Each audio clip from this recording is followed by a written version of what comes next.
देखिए सोमवार को सभी सेक्रेटरीज के साथ बैठक होती है, डिपार्टमेंट का रिव्यू होता है और डिपार्टमेंट के रिव्यू के बाद ये फैसला किया जाता है कि कौन से डिपार्टमेंट में किस चीज़ की क्या जरूरत है। जहाँ तक आपदा की बात है, मैं हिमाचल के लोगों का धन्यवाद करना चाहता हूँ और सबसे ज़्यादा प्यारे बच्चों का भी धन्यवाद करना चाहता हूँ जो अपने जन्मदिन में आकर इस आपदा राहत कोष में पैसे दे रहे हैं। सरकारी कर्मचारी का बहुत बड़ा योगदान हमें आपदा राहत कोष में मिल रहा है और आपदा राहत कोष में जो विपदा आई है उसमें आपदा राहत कोष में लोगों ने बढ़ चढ़कर दान कर रहे हैं। मैं सभी जो प्रभावित परिवार है आपदा से उनको ये आश्वासन देना चाहता हूँ कि हम आने वाले समय में जो भी होगा वो आपदा के प्रभावित परिवारों को सही आकलन करके उनको जो भी उचित समय पर मुआवजा देने की बात होगी उसका भी हम स्टडी करेंगे। सर, प्रियंका गांधी बताने वाली है कैसे नहीं, मुझे नहीं, मुझे तो आप ही से पता लग रहा है।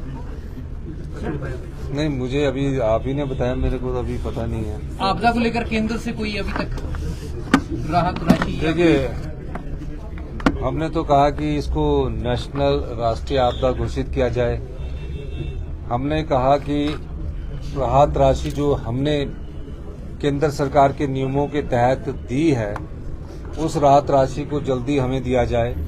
तो अभी जो दूसरी टीम आई है उसकी रिपोर्ट सबमिट होने की बात कह रही है, लेकिन हमें आपदा में अपने सोर्सेज से, चाहे वो बागवानों का सेब पहुंचाने की बात है, चाहे किसान की फसल को जो फसलें हैं, सब्जियां हैं, उनको मंडियों तक पहुंचाने की बात है, हम उसमें सफल हुए हैं।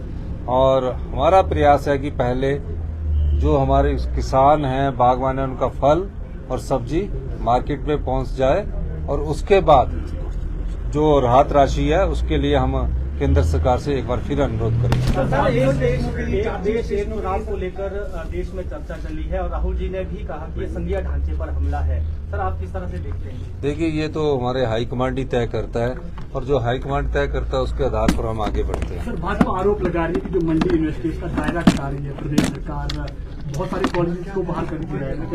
देखिए, कोई विश्वविद्यालय जो खुलता है उसके कोई नियम कानून होते हैं।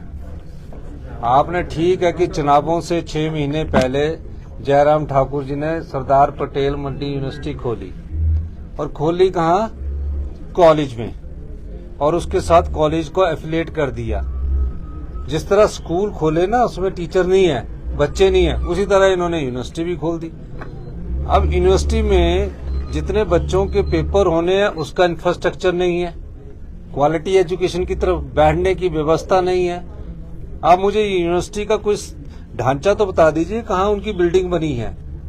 मंडी यूनिवर्सिटी से मंडी के कॉलेज को उन्हीं में एफिलिएट किया गया है और जो कॉलेज हमने वहां से निकाले हैं कि उनके एग्जामिनेशन सेंटर कैसे होने चाहिए उस दृष्टिकोण से किया है। कोई यूनिवर्सिटी बंद नहीं कर रहे हम पहले उसका इंफ्रास्ट्रक्चर में सुधार करेंगे और इंफ्रास्ट्रक्चर में सुधार करने के बाद हम जो पाएंगे कि क्या इस यूनिवर्सिटी में क्या क्या कोर्सेज शुरू किए जाते हैं वो डिसाइड करेंगे। कॉलेज ही है वो, यूनिवर्सिटी नहीं है। अभी उसको नाम दे दिया क्योंकि चुनाव लड़ना चाहते थे और चुनाव में फायदा उठाना चाहते थे।